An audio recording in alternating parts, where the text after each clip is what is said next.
เราจะมาทวนคืนเกี่ยวกับคณิตศาสตร์ม .4 บทที่4เนาะว่าถึงการบวกกับการลบเลขส่วน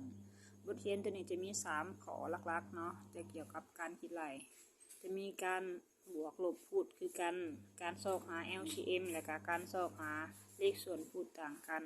แล้วก็คิดไล่จำนวนเลขส่วนจำนวนปกติสับสนเนาะเอามาเบิ่งข้อที่1นำกันเลยการคิดไล่เลขส่วนคูณคือกันข้อนี้ได้เคยไปสอนแล้วแต่ว่าจะอธิบายคืน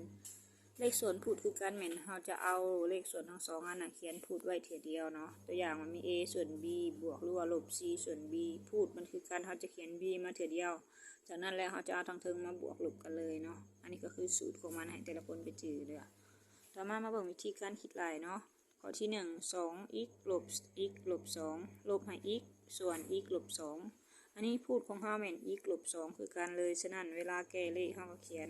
เลขส่วนมาแล้วก็เขียนพูดคือการออกมาเถื่อเดียวเลขทั้งเทิงเหม็นเป็นเลขลบเนาะขันกันเลขลบเราก็เขียนเอาเลขมาลบกันแบบนี้สามมาแบบนี้แล้วก็ไล่ต่อ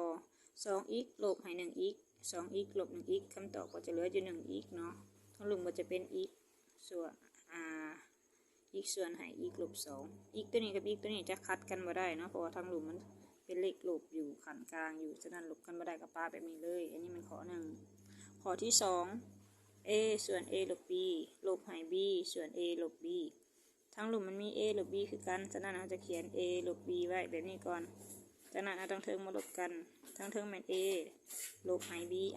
เลขส่วนตัวนี้มันคือกันฉะนั้นหารกันคำตอบออกมาเป็น1เบิดเนาะตัวต่อไป x ลบ a ส่วน x บวก a บวกให้ a ลบ x ส่วน x ลบ a อันนี้สักครู่เขียนคำถามผิดเนาะที่จริงคำถามคนนี้มันจะเป็นบวกกันเนาะเพราะเขาว่าถึงการบวกเลขพูดคือกันอยู่ให้มันเป็นเครื่องหมายบวกเนาะถ้าสมมติมันบวกคือกันแล้วเขาก็เอาทั้งเทิงเขียนไว้เถื่อเดียวเนาะเขียนจังหลุมไว้เถื่อเดียวไหมว่าผิดกลายเป็นแบบนี้จากนั้นเขาจะเอาทั้งเทิงมาลบกันบวกกันทั้งเทิงตัวนี้เป็น x ลบ a มาบวกให้ a ลบ x แบบนี้จะได้มาเป็นส่วนแบบนี้จากนั้นเขาก็ไล่ทั้งเทิง a กับ a ลบกันก็เป็น0 x กับ x ลบกันก็เป็น0ส่วนหาย x บวก a ทั้งเทิงบวกกันเป็น0หารหายตัวนี้ x บวก a คำตอบข้อนี้ก็เลยกลายเป็น0เนาะเดี๋ยวมาเบิ่งข้อที่4ตำลังเนาะ